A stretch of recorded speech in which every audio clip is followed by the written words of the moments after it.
Пожарникари, припадници на полицијата и армијата грчевито се борат со огнените стихии низ Македонија. За само 24 часа имало 51 пожар на отворено. Директорот на Дирекцијата за заштита и спасување Стојанче Ангелов вели дека во моментов на територијата на целата држава се евидентирани 15 пожари. Од нив 9 се активни, 6 под контрола. Како раководител на главниот штаб за управување со кризи, Ангелов смирува, државата има контрола над сите ресурси и ги распоредува оптимално. Порача дека паниката меѓу граѓаните е најголем непријател и ги повика сите да ги следат упатствата од надлежните институции.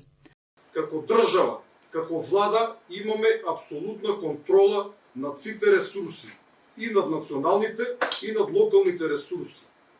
Се разбира, ресурси се тие кои што ги имаме на јавноста се општо познати и ресурсите никогаш нема да бидат доволни. Но ние оптимално ги распоредуваме онаму каде што е најнеопходно.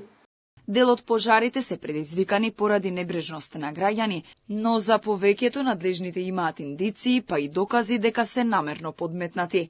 Постојат можности за постојање на патолошки мотиви, односно пиромани, лица кои што ужива да гледат оган, но сепак тие не би запалиле оган блиску до населено место, односно онаму каде што може да бидат видени, фатени, снимени.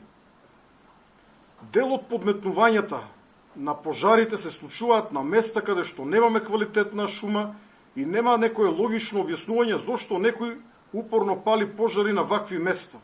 За мотивите може само да претпоставуваме. Откако Македонија го активираше механизмот на Европската Унија за цивилна заштита, Словенија и Франција се понудиле за помош со по 50 пожарникари и специјални возила за интервенции. Владата ќе одлучи како ќе се постапи со овие понуди. Пред малку добивме понуда од страна на Словенија да ни испрати помош војачино 50 пожарникари, тим војачино 50 пожарникари со специјални возила и таква најава имаме и од Франција да ни испратат тим со сличен број на пожарникари со специјални возила за гаснење на шумски пожари. Најалармантна е се уште ситуацијата на планината Готен. Гори во близина на Прилеп, едниот крак се шири кон општина Новаци, другиот кон границата со Грција. Таму не се интервенира, бидејќи има по околу 20 детонации дневно поради мини и други експлозивни материјали.